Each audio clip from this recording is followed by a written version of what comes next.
នៅមិនទាន់ចាប់ទេក្រោយពីក៏ក្រោកយប់មិញរឿងលោកឌុងឆៃនិងអតីតភរិយាអ្នកនាងដេតម៉ាលីណាស្រាប់តែពេលនេះលោកឌុងឆៃបានទម្លាយចេញវីដេអូឃ្លីបមួយនិងភ្ជាប់ជាមួយនឹងសំណេរដូចនេះថាដោយដែលប្រិមិត្តពងបងប្អូនប្រកាសជាបានដឹងច្បាស់ហើយរឿងរ៉ាវរបស់លោកឌុងឆៃនិងអ្នកនាងដេតម៉ាលីណារហូតមកដល់ពេលនេះនៅមិនទាន់ដាច់ស្រឡះគ្នានៅឡើយទេបើទោះបីជាអ្នកទាំងពីរឡើងទៅដល់តុលាការហើយតុលាការកាត់សេចក្តីសម្រេចឲ្យខាងណាឈ្នះហើយក៏ដោយក៏ប៉ុន្តែនៅតែមិនអាចបញ្ចប់រឿងរ៉ាវចំនួនរបស់អ្នកទាំងពីរបាននៅឡើយដែលបញ្ហាធំនោះគឺផ្ដើមចេញពីរឿងកូនតែម្ដងហើយយ៉ាងណាថ្មីនេះយើងឃើញហើយអ្នកនាងដេតម៉ាលីណាបានសន្លប់ស្ដុកស្ដឹងនៅពេលដែលមានការប្រតែប្រតប់ដណ្ដើមយកកូនពីលោកឌុងឆៃដែលការនេះបានធ្វើឲ្យមានការជជែកវែកញែកពីបងប្អូនអ្នកប្រើប្រាស់បណ្ដាញសង្គមយ៉ាងណាបន្ទាប់ពីវីដេអូរបស់អ្នកនាងដេតម៉ាលីណាត្រូវបានចែកចាយនៅលើបណ្ដាញសង្គមពីសកម្មភាពរបស់អ្នកនាងដេតម៉ាលីណាដែលបានសន្លប់ស្ដុកស្ដឹងនោះស្រាប់តែលោកឌុងឆៃក៏បានបង្ហាញវីដេអូឃ្លីបមួយនិងបានរៀបរាប់ភ្ជាប់ជាមួយនឹងសំណេរដូចនេះថាកូនស្រីបាននិយាយសូមដោយផ្ទាល់មាត់ហើយធម្មៈសូមកុំធ្វើបាបប៉ាទៀតនេះឬការខ្ញុំមកហូបបាយដោយសន្តិភាពតាមការសន្យាបែរជាមកធ្វើដាក់កូនស្រីនិងខ្ញុំទាំងពួកខ្ញុំមិនទាន់បានហូបបាយសូម្បីមួយម៉ាត់នាងអតីតខ្ញុំបានយកធុងសម្រាមមកគប់ឡានខ្ញុំ3ដងក្រុមពួកអង្គរៈនាង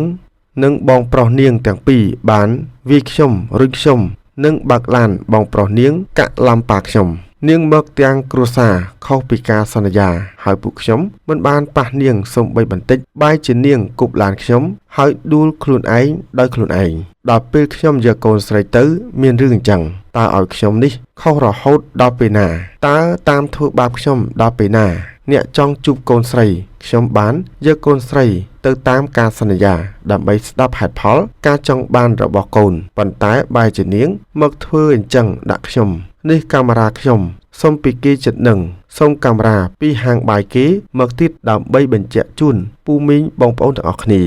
បន្ថែមនៅសំណេរនៃការផុសរបស់ខ្លួនលោកឌុងឆៃក៏បានខមមិននៅខាងក្រោមទៀតថាអ្នកដែលថាយកកូនគេទៅមិនគប់មុននឹងទៅបាននិយាយគ្នារួចហើយថាយកកូនទៅបាយជុំគ្នារួចយកកូនទៅផ្ទះវិញរៀងៗខ្លួនហើយស្ដាប់ការចង់បានរបស់កូនសង្ឃឹមបណ្ដាយកកូនទៅលេងបន្តិចម្ដងកុំឲ្យគ្នាខ្លាចពីព្រោះកូនស្រីខ្ញុំ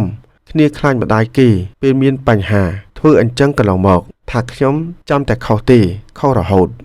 លោកឌុងឆៃក៏បានបន្តទៀតថាចាំមើលកាមេរ៉ាក្នុងហាងបាយស្អែកនាងបានជួបកូនជុំគ្នាឲ្យកាដូកូនស្រីនិងអង្គុយអោបកូនឆ្អែតហើយក៏បានចាប់យកកូនស្រីទៅទើបកូនស្រីភ័យអោបខ្ញុំបើកូនស្រីតាមម្ដាយគេខ្ញុំឲ្យទៅបាត់ហើយក្នុងនោះក៏មានការចូលទៅខមមិនថាមានយល់អារម្មណ៍ផ្លូវចិត្តកូនទេព្រមចុះចាញ់លះបង់ដើម្បីកូនស្រីនាងនៅតូចមិនយល់ច្បាស់គាត់រឹងមាំដឹងឮឃើញថាឪពុករបស់គាត់ជាមនុស្សប្រភេទណាលះបង់ដើម្បីកូនទៅវាចាប់ហើយផ្លូវចិត្តក៏ល្អក្នុងនោះលោកឌុងឆៃក៏បានឆ្លើយតបវិញថាខ្ញុំយល់រហូតទើបខ្ញុំយកកូនទៅជួបតាមការសន្យាគឺបាយសន្តិភាពដើម្បីកូនប៉ុន្តែខាងអតីតខ្ញុំបង្កបញ្ហានិងមានការជជែកវែកញែកជាច្រើនទៀតដែលមិនអាចរៀបរាប់អស់